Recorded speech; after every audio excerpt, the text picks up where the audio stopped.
Meeting started. Okay. I'd like to call to order the March 17th, 2022 work session of the State College Area School District Board of Directors. If everyone could rise and join me in the Pledge of Allegiance.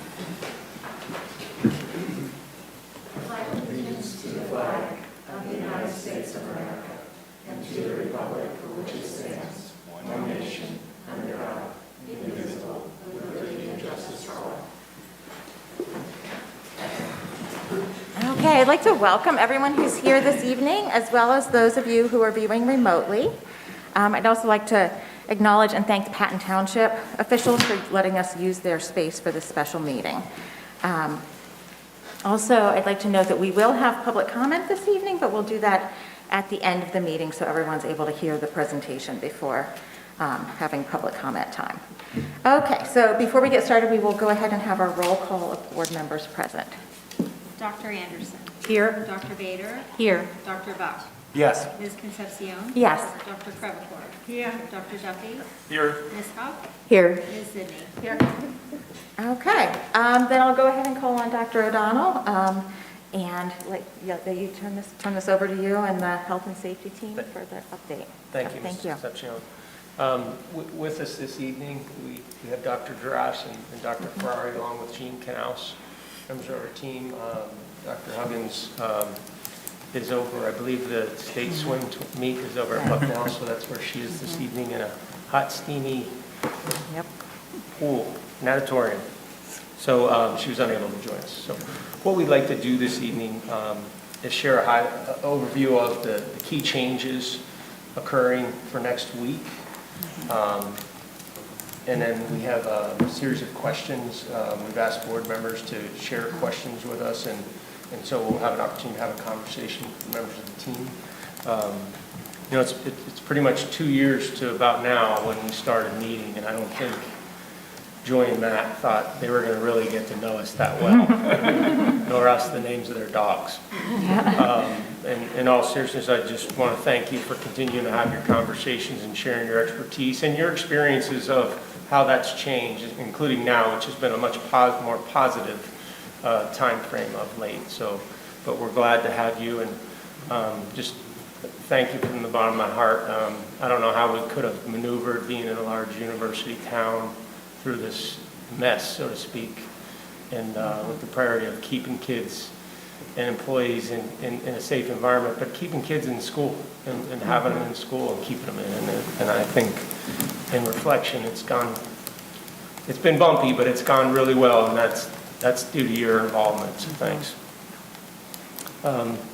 So Jean's going to go ahead and give us an overview. We don't have enough information that we thought a slideshow was worth, so we do have a bulleted list in your agenda. And then at the bottom, we also have the communication that went out to our school community in regard to the change and why. And no doubt some of the changes locally, the CDC's guidance and the changes accordingly that align with that were the reason we did make an adjustment a little bit earlier than we'd shared. But also, moreover, Jean and her team's work on making sure that we are collaborating with families of high-risk students to make sure that we have plans in place that those families are comfortable with for next week. So thanks, Jean, for that. So I'll turn it over. Sure. So just so we're clear, we'll kind of go over some of the things that are going to change and some of the things that helped us make those decisions. So primarily, first and foremost, we'll say, March 21st is our date that we're talking about going mask optional for the district, and that would include on this district transportation also. That being said, on district transportation, we will follow the usual protocols with the red, yellow, green light as far as when windows are down and the temperature and the weather-related areas. To help protect our high-risk students, as Bob said, we did create plans for them, and they are in place and ready to go. We also want to make note that we are going to communicate that to protect our documented high-risk employees and students, we are going to, at times, there may be times during the day that they may need to mask, and so we are going to make that aware to families, that there are times when we may be around someone that we need to be respectful to them and mask, and so we're going to make those spaces have extra masks available. In school, physical distance will remain 6 feet during lunch and 3 to 6 feet everywhere else indoors. We're going to continue our case reporting and dashboard updates on our website. And beginning on Monday, we will update our contact tracing guidelines, which have changed a little bit related to close contacts. And then we're going to still continue with our weekly health and safety plans and collaborate on anything that comes our way related to the pandemic, whether it's the number increase, decrease, something happening in the community. We have those conversations weekly, so we'll continue with that. So in a nutshell, that's kind of our overall updates. If you have questions, I think we're ready to kind of go down that road. And do we just want to start with them, or? Yeah, why don't you go ahead and touch on some of the key ones you and I discussed, including the most recent one that you mentioned in regard to what we're doing to provide an environment of support, but and also with Joy and Matt here, if you want to hit some of the ones that fall into their wheelhouse, it'd be great too. For sure, yeah. So we'll start first. There's been a lot of questions about, what about bullying, right? Students who are wearing masks continue to wear a mask, and how that's going to be perceived by others. We have had many conversations in the counseling department today, in fact, about how we're going to address that. There is going to be some explicit instruction at the elementary especially, and explicit explanations at the middle and high school.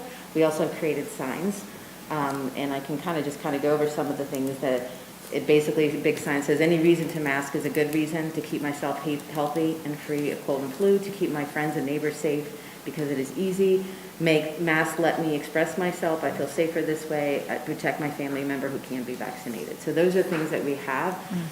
In addition, we've contacted the families, and I believe we have over 200 right now that would like their child to be masked encouraged to wear. And we have an icon that matches our mask signs within Synergy that teachers can see that. So that's how we're going to continue to address that. We will not tolerate any bullying in any bullying period, but that specifically will make sure that we're going to be explicit about that information. Just kind of starting at the top here. As far as we know, some families are very concerned about 5 and under not being vaccinated yet, and we've had conversations with them, those families. Mostly to the effect of keeping them masked, offering them KN95s while in school, sitting by windows, those types of things. They've been very cooperative and understanding and appreciate that support.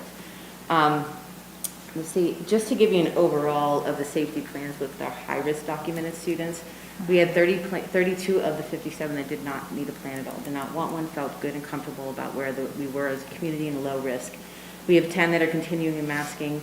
1 will be KN95 provided by parent, 1 will be K95 provided by school. 5 are still, 2 of those were unsure, and 2 we're following up with that we're not wanting to wear a mask to begin with. So we seem to be in a good place with that.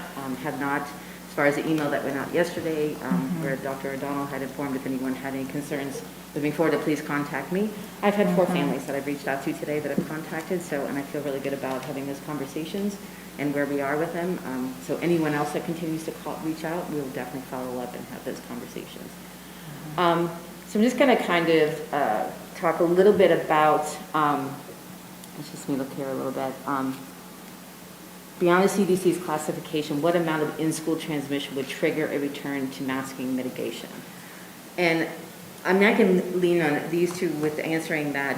For the most part, what I can say is when we've had 3 or more cases in a classroom, we've been notified, we keep track of that through attendance.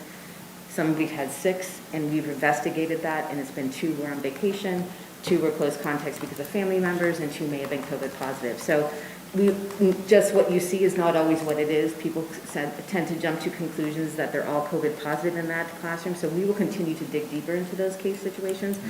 But when we know that there's a spread and there are positives in that classroom, more than 1, 2, or 3, we have that conversation weekly. And we don't wait till Thursday. If it's on Monday, we're saying, hey, can you circle up Monday? And they jump on it. I don't know of a time that we haven't had at least one of them, and every time we've asked to kind of talk about that. So it's hard to give you an exact number on that because of that particular reason. But I will say, we've done a great job. But I don't know if Joy or Matt, you want to add anything to as far as numbers in this building and how we manage that, or? I think Jean's spot on. All the way through this, we've talked about the fact that it's difficult to pin a decision on any single number, and I don't think that that's the right way to do it. We were just sort of throwing around scenarios in the meeting this week, and if we move to medium, but there have been 0 cases in the school district, it's really hard to say, hey, we need to tighten up again, versus if every new case in the county came from our school, we'd say, something has to change. So I think we continue to have these conversations and look at multiple pieces of data information to try to stay on top of things or ahead of things as much as we can. What we're really balancing to are the absolute risk, the absolute number of cases that we're seeing in the school. We do want that to stay low, but also we need to consider the relative risks of the school setting to the community setting. And at this point, we're seeing both the absolute and the relative risks are comparatively low. We've seen relatively low, really next to no documented in-class transmission, right, relative to what we're seeing in the community. So that means that the school setting at this point is a comparatively safe setting. And we're going to, with these changes, the risk everywhere is going to go up, and we're going to continue to monitor that, but keep that in the context of the relative risk community to classroom versus the absolute numbers, and try and make adjustments with respect to those. Joey, Matt, because when we meet, we check in with you to see what you're seeing from your perspective, both in the large pediatric practices and what you're seeing and what you're monitoring through your role at Penn State, Wastewater, including things. How about, right now, what you're seeing in a relative sense, but also in comparison to how that's changed over the past 4 to 6 weeks? Yeah, so we're seeing an absolutely low number of cases in the school district, and so that's a very good thing. We can't tie any of those to transmission in the classroom, so that's good from an absolute perspective. The overall setting, we're sort of locally and nationally, we've just come through a comparatively large transmission event with this most recent Omicron wave. So there's a comparatively large number of people that are recently exposed. And thereby, comparatively high level or expected high level of community protection and community immunity. In general, we have, somewhere in the vicinity of about 60-ish% of people that have been vaccinated, and now a large fraction of those that haven't been, as well as those that were vaccinated, have been re-exposed to Omicron. So at least in the short term at the moment, we would expect comparatively high levels of circulating antibodies and high levels of circulating protection. So that, if nothing else, should keep transmission comparatively low and should give us time to notice any increases should they occur. Overall, on an absolute scale, numbers of cases are low. Numbers of cases at Penn State are low despite comparatively high testing rates. We had extremely high testing rates leading into Thon and leading into spring break. Lots of kids got tested, and comparatively few of them were test positive. We were below about 10 positive cases among Penn State students per day, which is about as low as we've been at any point since the pandemic began. So that's very encouraging. And what we're also seeing is the community wastewater monitoring, which monitors both the campus as well as the downtown catchment, have been at or below the limit of detection for the last several weeks. We're still watching that very closely now to see if there's any transmission or uptick as a result of students returning from spring break. But the last two measurements over the course of the last week since students have started to come back from spring break have remained at or below the limit of detection. And so again, that means that overall community risk is comparatively low, overall community protection is comparatively high, the district had time to put together safety plans for the individual students and families that were concerned. And so with all of that taken together, we think that we're relatively prepared, and more so than we've been at any point in the past, to respond to the teachers and the educators who are asking that we make some of these changes to try and facilitate better in-class environment for the students. Matt, you brought up the wastewater testing, and that was a question I was going to ask. So since you just brought it, how frequently does that occur? Is it like once a week, twice a week, every day? I'm trying to remember the days. There's a wastewater update twice a week. Okay, I just wanted a rough idea, so we have a sense of how quickly we would be able to notice a change. So that's really great to know.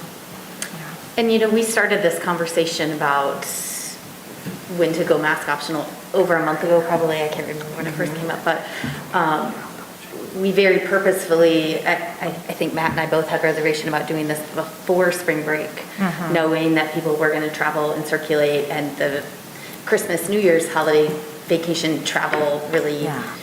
led to a big escalation of numbers.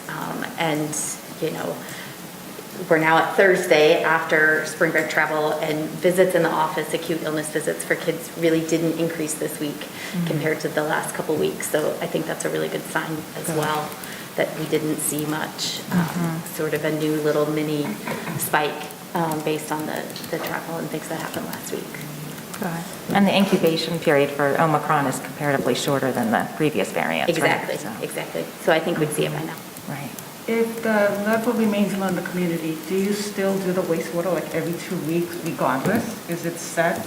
Or do you change it depending on what the circumstances is? So I'm not in control of that, so I can't speak to that. All I know is that at the moment, they're staying with that twice weekly sampling. And I have not heard of any discussion about changing that. I can tell you that, for what it's worth, even if Old Main doesn't want to do it, there are enough scientists that want to keep doing it, and so we might, you might get to capitalize on our excitement about this new technology to keep it going, even if Old Main doesn't think it's cost beneficial. Do you want to ask Joy about the response? Yeah, so one of the questions that we've received from a number of parents is about the safety of children under 5 whom have siblings in school when those kids under 5 are not yet able to be vaccinated. And one of the things I wonder if you could kind of put into context what the relative risk is to those children. Sure. Absolutely, we want to make sure we don't forget about that population, because it's the one group that hasn't had the opportunity to get vaccine yet if they want to. But what I will say is that age group fares very, very well. Kids overall fare much better with COVID than adults. I don't think we would be at pandemic level if it was just about the complication rate and morbidity, mortality for the pediatric age group in COVID. This all started because of the morbidity and mortality of the older and more vulnerable populations. So there's a little bit of a bump in hospitalization rates for kids under 6 months. I haven't seen any patients with COVID complications from that per se, but that's an age group where if that child gets a fever, they go in the hospital until tests come back to make sure it's not anything else, things along those lines. Severity of illness and overall, and thinking about 0 to 4, our experiences in the office are kids get much sicker year in and year out with things like RSV and influenza. Hospitalization rates for that group are higher for things like RSV and influenza in a typical year. RSV and flu have been low when you look at last winter's numbers, because everyone was still quite shut in and distanced and masked, and kids weren't doing very much. But in thinking about a traditional RSV or flu season, severity of illness is higher for those things which we've become accustomed to living with previously. We don't want any kid to get sick or in the hospital or those sorts of things. But when you think about comparable risk, really severity for COVID in that age group is a little lower, actually. That's helpful to know. Would you be able to speak to like long-term sequela for children in that age group?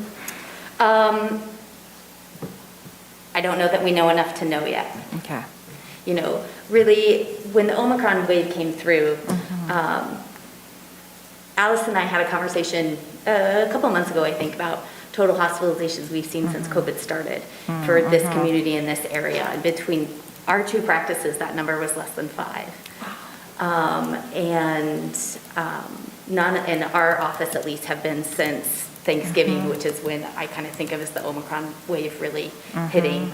And we definitely are, my anecdotal experience and what I see day in and day out, not necessarily the national numbers, is that severity of illness was really quite low, minimal cold symptoms for kids that got, there certainly were a lot more of them that tested positive, but symptoms were quite manageable. Good. Okay.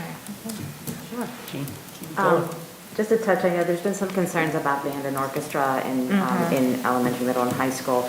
And we had some conversations with the department chair there. And the recommendation for this team is that things are normal, athletics are normal, let's get things back to normal and remove the mask and belt covers. That said, the belt covers may remain. We're still having conversations with the music department and saying, does that impact teaching and learning by having the belt covers or not? So we'll definitely follow up with that before Monday on what that's going to look like. Okay. I'm just trying to look through here what would be something to point out more, and if you have something you want to, you have hospital.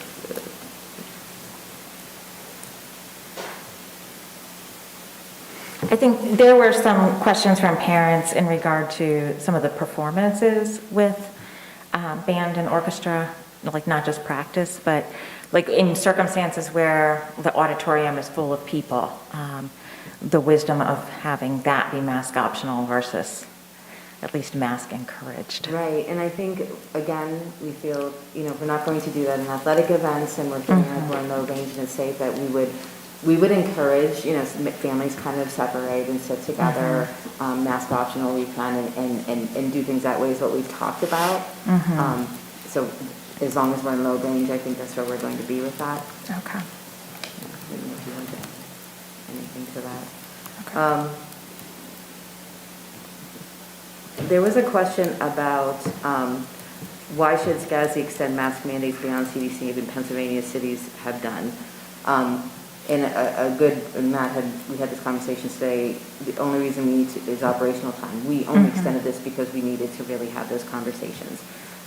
If you recall, we came here with the idea and the plan to have these conversations, and then CDC changed their thing and said, have the conversations, right? So the insight of this team is pretty awesome. And so that's what we did. We moved right forward with that conversation because of spring break. That impeded our ability to kind of have access to those families in some cases. So it did speed up a week, but it also gave us time to do what we needed to do. So it was really the infrastructure of us needing the operational time to figure that out.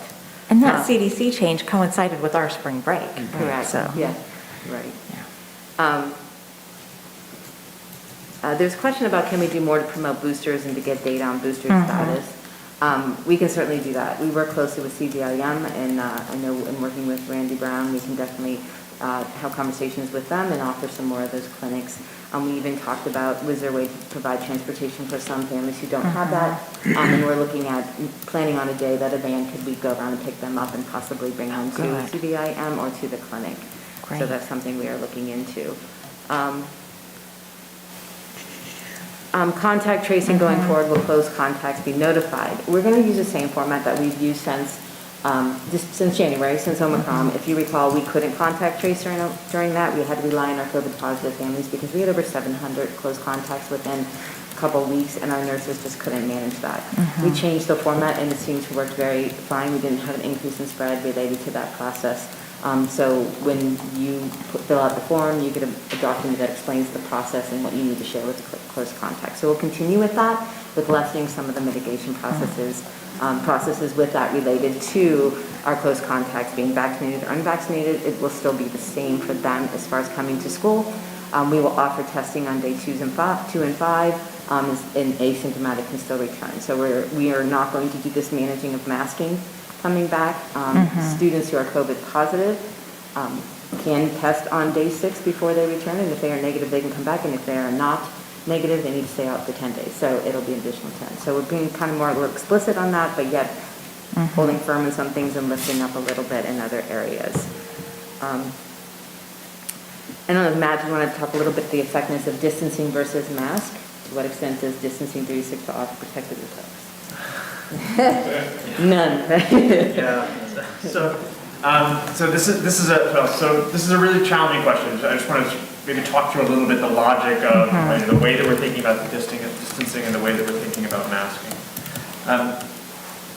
So I mean, as this virus as the virus and this pandemic has evolved, it's become increasingly transmissible. The current variants that we're talking about here, including the new BA2 variant, which is the subvariant of Omicron, which has been increasing worldwide, are considerably more transmissible than the original wild type. I mean, probably at least 2-fold more transmissible, and conceivably more than that. So unfortunately, what that means is that the fundamental value of distancing is lower. Distancing is still a good thing, but comparatively, the value of distancing is lower, and almost to the point where, you know, to go with a distance-only mitigation strategy, you basically couldn't have kids in school, right? So you know, this is really why the burden of risk mitigation has fallen to masks for, you know, for folks that are concerned. The primary, the primary risk mitigation is vaccination for those that are eligible, and that will, you know, provide a huge amount of protection, certainly against severe disease and hospitalization, and to some extent against infection, right? And then the second tier of the second tier of protection is masks, and that's so if you're unable to be vaccinated or you still have concerns about yourself or your family, then masks provide that additional benefit. Right. Unfortunately, this new variant is pretty transmissible, and you know the classic 3 to 6 foot distance requirement doesn't really, you know, provide a meaningful reduction in risk from that perspective. And taking that in the context of what needs to happen in schools for kids to be able to learn, the interactions that they're going to be having, and even just simply moving about the hallways and being in the lunchrooms, etc.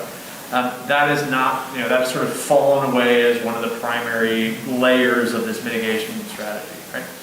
That said, you know, if things start to tick up, right, we want to be able to put layers in, even if they're not the best layers. We want to start to be able to put layers back in, and so a lot of the operational considerations in the school are focused around the ability to ramp distancing back up if that needs to be. So the recommendation for 6 foot distancing at lunch, right? That's to sort of maintain vigilance in case we need to ramp things up. We don't want to change we want kids to be used to that practice, and so if we have to turn things back up, we can, right? Yeah. And was that also because because all kids will be unmasked at lunchtime? That's right. That's right. Including those that would prefer to be masked. Yes. So. Right. And similarly, in the classrooms, we're looking sort of operationally. We don't want to. We want to be able to pivot if we have to, and so most of the consideration is now not necessarily to rearrange classrooms unless necessary, to sort of maintain a comparatively more distant and higher airflow system in those settings. So those are all, some of that we're sort of maintaining in preparation of the need to pivot if we were to come to that. Thank you. The next question, buses have been a place with higher risk of transmission. Would we contact trace on buses? Is there real disadvantage to mask wearing on buses, and why students are seated very closely? We will contact trace on buses as we have been. And so that's related to the COVID positive person and making that connection. If we know that there are 2 people on the same bus that are positive, we definitely investigate that and find out where they're sitting together and that kind of thing. To date, we've had one situation beginning of the year that we did not think was connected, although we acted cautiously in that case. It's really difficult to watch the videos to identify that. We spend too much time trying to figure that out, so we found this was a better way, and it has worked. So we will continue to rely on the COVID positive person, notifying the close contacts who are sitting next to them on the bus. We are still having people available in the evenings to have those calls to families who say they'd like to talk to somebody about their COVID positive situation and their close contact. So that's still going to be available. So when people report that their child is positive, that's when they get the guidance on who to contact. Yes, correct, and what a close contact is, correct. Do we have sufficient data coming in real time to see an uptick in local cases? County numbers don't reflect the use of home testing. Hospitalization is a lagging data point. And really, I was just talking to Matt a little bit about this. We do have the PSU mandated testing that happens, and we're not sure how much longer that's going to occur. Right. So right now, in addition to that, if that goes away, we still have the wastewater monitoring, and we do have our attendance rate to monitor on top of what's showing up in the community. So, and that's what we've been relying on, in the sense it's a piece to look at. Here's where we are in the community, where are we in the district? And so we're monitoring the percentage of absence on a daily basis and what that looks like. And we'll continue to monitor local health conditions and talk with Joy and Allison about what's going on in the Geisinger and Mount Nittany Physicians Group, as well as our 12 schools. So that summarizes the questions we had that you prepared for us. If you have more, I'm sure these 2 are the ones you want to answer. I did wonder, sort of following on the last question about being able to see in real time any uptick in cases. I know that people are starting to monitor a little more closely what's happening in Europe because of upticks there and how we often follow Europe, and seeing a 30% increase in wastewater evidence of COVID in the US over the past week being kind of concerning. Do you have any thoughts on what are our chances to have, the next couple of months be okay? One thing I've learned is we have to be cautious in terms of thinking we know that we know as much as we think we know with this. So we can address a couple of those things. So first, I'll fully admit I'm concerned and cautious about what the next several months are going to hold, and I think that it's prudent to plan for an increase in cases. I think that the history of the last several waves has shown us that Europe has been a leading indicator, and particularly as we have a new variant that we know that is demonstrably more transmissible, not more severe, but demonstrably more transmissible, we would anticipate we would see an increase in cases. The timing of that relative to the large Omicron wave we've just had is likely to mean that any increase is going to be slower, which is good. That'll give us more time to see things, right? And it'll be occurring at a time when more people are going outdoors, so that will also hopefully mitigate things, right? But that, again, I to be blunt about it, yes, I'm concerned that we are likely to see another wave before before the summer is out. In the U.S., broadly speaking, if not necessarily here. State College has, on average, lagged other East Coast locations, and so we would anticipate we would have a several-week lead time to see increases in New York, Boston, Philly, et cetera, that would give us an indication of what's going on here. So I don't think we would come into this completely blind. The 30% of wastewater, of CDC wastewater monitoring sites that are increasing. So that's also a concerning number, but I do want to offer a caveat to that. The CDC's wastewater monitoring is not universal and complete. It's really quite patchy around the United States. And if you look at, that 30% is 30% of the locations. Right? Okay. Those locations are themselves quite clustered. If you look, in fact, if you look at the map, what you'll see is a large cluster of those locations in eastern Ohio. They actually have pretty good wastewater reporting in that place, and so basically it's sort of like it's a replication. Those aren't fundamentally independent things, right? If one place is rising, then its neighboring town is rising. Right? Interesting. So again, I think that signal is concerning, and that any wastewater is increasing in the United States right now is something that we need to keep in mind of. And so again, I think that those are absolutely signals that we're paying attention to. But I would just caution that 30% number, I think at this point is probably an overstatement of the risk that we're seeing, and is much more a sort of an observational and ascertainment bias that we have in terms of who is currently reporting. Okay. So we're fortunate we have our own wastewater monitoring here then. Peter? Yeah, so I got to listen to a really good episode of The Argument, the New York Times Argument recently, where they were talking about COVID fatigue and using numbers, because there are so many numbers. There are a lot of numbers. There are so many numbers, and that for the sort of the regular person, that using infection, like using just the raw numbers of new cases may not, just positivity, may not be the most effective thing for a person to use, but that things like hospitalization rates, because the environment of who's boosted, who's vaccinated, who has natural immunity, that these things are so kind of Wild West at this point, and we're moving into the more, I guess, endemic point. I know that word is a little bit tricky, but so how does a regular person, how would you advise a regular person to look at these numbers in terms of our own and our community risk assessment? Because that seems to me something that's really lacking for people. Yep. Including me. Yeah. So I agree with you that looking at, the comparative value of absolute case counts has changed. The risk of severe disease associated with any one case has gone down as more people have been vaccinated. So that's a good thing. So the risk in terms of what would I do to change my day-to-day existence by hearing about a case, right? That has declined as the population has gotten increasingly vaccinated, and especially if I'm vaccinated, I know that my risk, if there's a case around, of severe disease is comparatively lower, right? So that's one of the reasons that absolute case counts has become perhaps a less actionable number. Add to that the fact that the availability of testing has changed. And this is actually going to move in the other direction, right? Mm-hmm. That many more people are testing in the home. That's not necessarily being reported to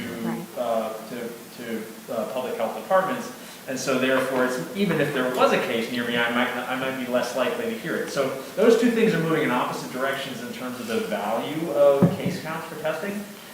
And so, how to treat a case as an absolute indicator of my risk is really just sort of uncertain at this point, right?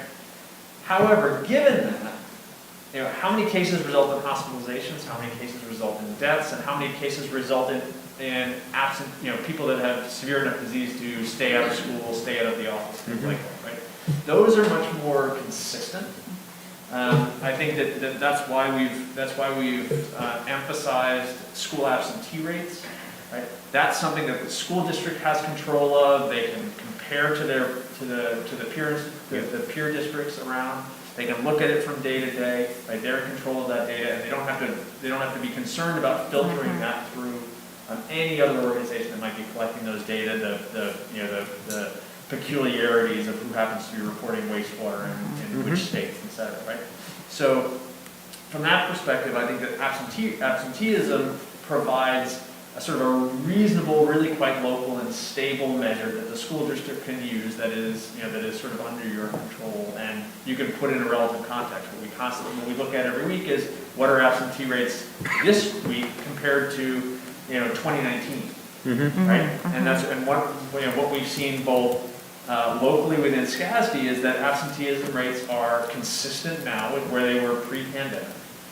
And what we also have is because SCASD has been comparatively risk averse relative to the school districts around us. We've kept masks on for longer. We've had more mitigation efforts than the school districts around us. We can compare our absentee rates to those districts, right, as a comparison of what might we expect if we had the same level of mitigation that we would see in Bellefonte or Trent Valley, right? And in those settings, the absenteeism rates are quite comparable in those districts compared to SCASD. And so again, that gives us some confidence that dropping those mitigation activities are likely to lead to, they will lead to an absolute increase in risk. With masks off, absolute increase in risk, right? But probably not a meaningfully enough increase in risk that we would expect to see, a rise in absenteeism or infection or illness, because we have the comparator of these surrounding districts that are not currently doing those mitigation efforts that may have seen the corresponding increase in transmission. Thank you. I think there's two really important messages, and one is we're in a really different place than we were March 16th of 2020. There are now some good, effective treatment options for people who test positive for COVID. There's vaccines which have lessened severity of illness. We are in a different place. We've been able to study patterns. We've been able to study transmission, that sort of thing. So a lot of that fear of unknown is gone, or better, because we have a little bit of knowing what to expect and then better targeted treatments. We also have such better test availability that has really changed the game. Remember, it took 7 days to get your results when this all started, and now access to home testing, while not perfect, home tests are really, really good, and it's great to have that extra, hey, my kid woke up with a sniffle, they've had 3 vaccines, we don't know of any COVID positive exposure, but I want to be extra careful. And then you act on that positive result before you perhaps have exposed people for a couple days. So from that standpoint, we're in a much, much better place. and can start to focus more on symptom severity instead of just raw case rates. Hospitalizations lag a little bit, so some of these other things that we can find in real time are really helpful. But the flip side of that message is this isn't over. By us having a conversation about mask optional, one, that doesn't mean no masks in school. If people feel the need to wear a mask, whether it's just overall worry level or high-risk situations, by all means, we want people to continue to do that. And it doesn't mean you throw all caution to the wind at this point. So we want people to continue to be diligent. We want people to continue to stay home when they're sick. And I've heard Geisinger leadership in terms of hospital processes talk about this as a dimmer switch. And based on the public health information, you slide up and down on that dimmer switch based on the severity of what's going on around us.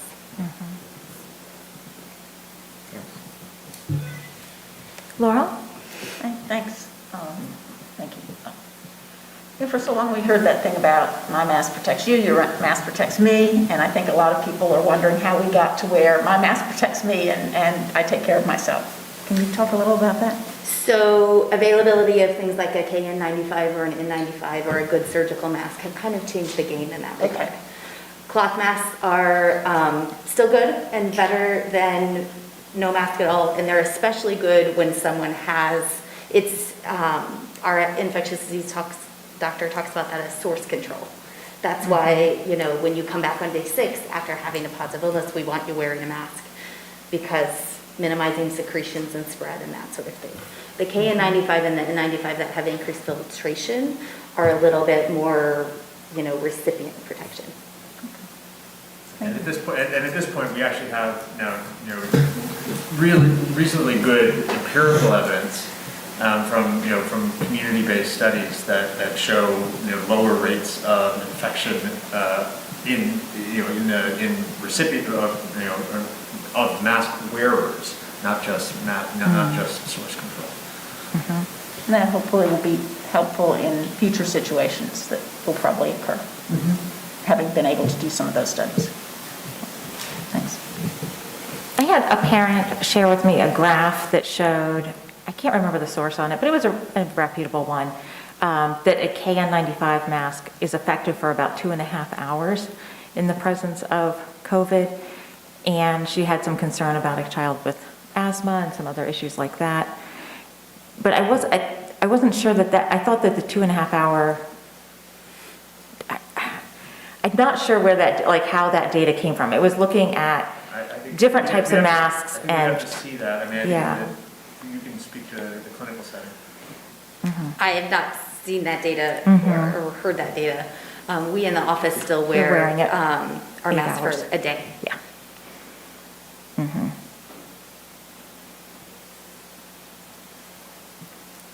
Did you have any question, Dan? I have a quick question. Really, Dr. Address, it really relates to your work with patients and so on. And I mean, it's so valuable to have you and Dr. Ferrari here to help us. It anchors us so well to have your experience and your training and background to help us out with these kinds of questions. One of the things I've read about, and I have not immersed myself in this, I've not studied this, that's why I'm really fortunate you're with us. But one of the things I've understood about the Omicron variant versus Delta and the earlier ones is that the symptoms are different. Symptoms are more sinus-based, as I understand, where the earlier forms of disease were more inclined to get into the pulmonary system, into your lungs and so on. And I'm wondering about, one, is that true? And do you see that pattern in the cases you see with kids? And what does that mean in terms of risk, in terms of the risk for hospitalization, pneumonia, and so on? I'm just wondering out loud about that. What your experience might have been with this, or what you're hearing from your colleagues about this. Yeah. Admittedly, an adult physician might be able to give you a slightly better perspective than me because, again, thankfully, most of our pediatric patients haven't been very sick. I would say overall, the differences are pretty subtle, but I read case reports and things that came out early on that, there's less of that classic loss in taste and smell Okay. that we saw with the earlier strains of COVID. And I would endorse that, but kids didn't always have a whole lot of that anyway. I will say we've seen more sort of runny nose, Yeah, congestion. that's what I'm thinking. I wouldn't say we can completely breathe easy, though, that we don't get pulmonary symptoms. And realize a big part of COVID and what we're learning more all of the time that has been harder, I think, for people to completely tease out is this kind of mass inflammatory response and stimulation, and how that plays into the different systems is probably more subtle between one strain and the next. If I'll just follow up on that sort of 2 points. One is sort of some of the biology from where that comes is that the Omicron variant is there's higher levels of receptor binding to upper respiratory tract rather than receptors in the lower respiratory tract. So that's where a lot of that discussion has come from. But that doesn't mean it does not invade the lower respiratory tract and doesn't cause lower respiratory disease. And I think that the experience that is being seen in particularly in Hong Kong and in South Korea right now, is really quite instructive. That it does suggest that in fact that Omicron, the inherent severity of Omicron is still really quite high, and I would say demonstrably higher than the original wild type variant, and probably demonstrably higher than the alpha variant, comparable to Delta, perhaps maybe a little bit lower than Delta. The primary reason that we've seen in the adult population lower severity of disease and less hospitalization and less mortality despite the large Omicron wave has been because people were vaccinated and or exposed prior. That's a little bit different in the pediatric population because absolute rates of severe disease in the pediatric population are lower overall. Right? But I don't want to give the impression, I think because there's been a lot of uncertainty about this, I don't want to give the impression that Omicron is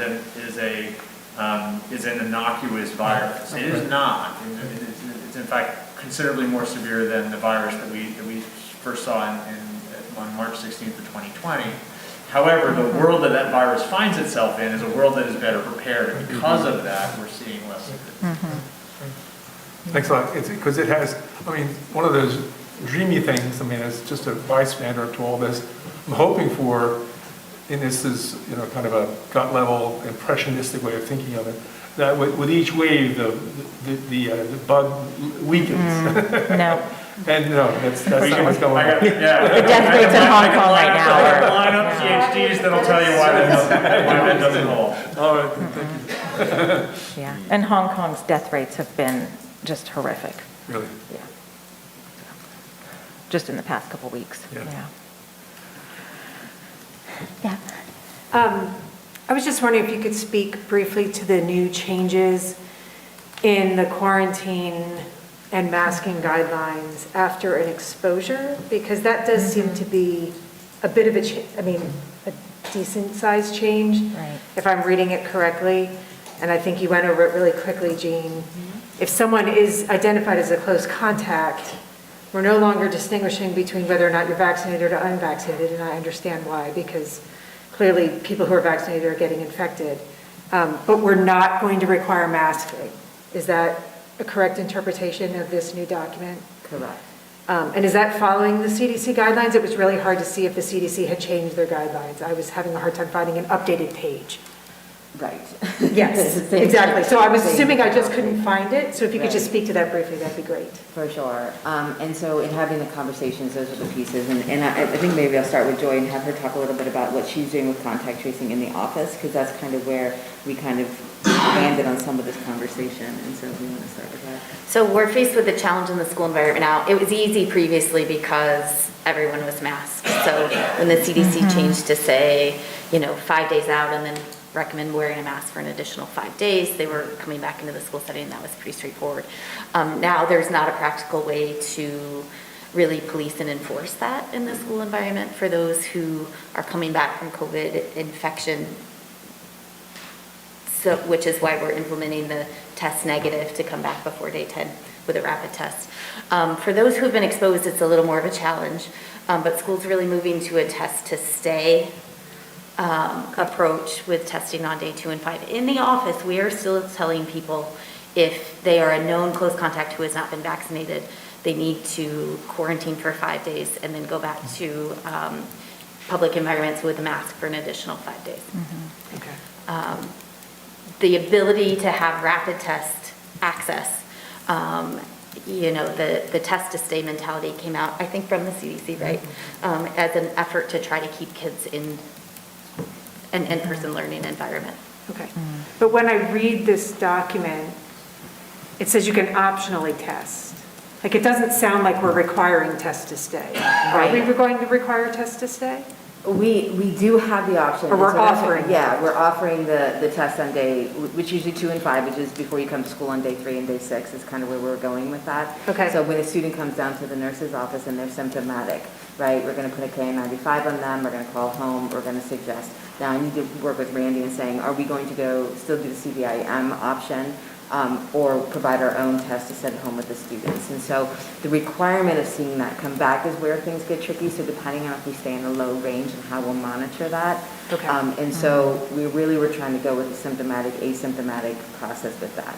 Symptoms, stay home and test kind of thing. Sure. Okay, thanks. Any other questions? Join that. Jean? Question? I hope you found that helpful to clarifying the rationale and thinking behind, and then also looking forward. So we'll continue to, as long as they'll keep coming, we'd love to host them. So thanks so much for coming out Yeah, tonight. thank guys you. Hope you have a good evening. Yeah. Happy St. Patrick's Day. Yeah, I really appreciate all the work you've put in, and thank you for agreeing to continue working with us going forward as well. It's been a long haul. Thank you. Happy spring. Okay. All right. Any other questions or discussion from the board before we go to public comment time? Okay. All right. Yeah. I guess we'll go to public comment time then. Okay, so it doesn't look like there's anyone here with an intent to make a public comment. So I'll go to the Zoom, and if there's anyone here joining us via Zoom who would like to make a public comment, if you'd like to raise your hand using the raise hand feature in Zoom. Okay, Jennifer Money, I see your hand raised, so if you could just introduce yourself, and then you'll have 3 minutes to speak. Hi, this is Jennifer Money. I'm in Ferguson Township. And I just have 2 questions. Is the wastewater test data available to residents? The second question is, can we expect the vaccine requirement for volunteers to go away now that we know the vaccine is not preventing COVID? So those are my only 2 questions. Thank you. Okay, I am writing your questions down, and we'll get back to you by email. Okay, anyone else here who would like to make a public comment?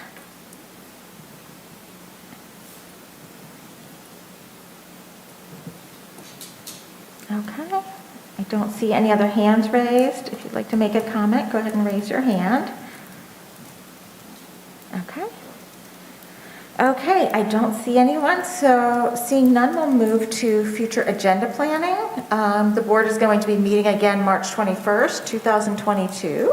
Again, we will be returning to the College Township building for that meeting.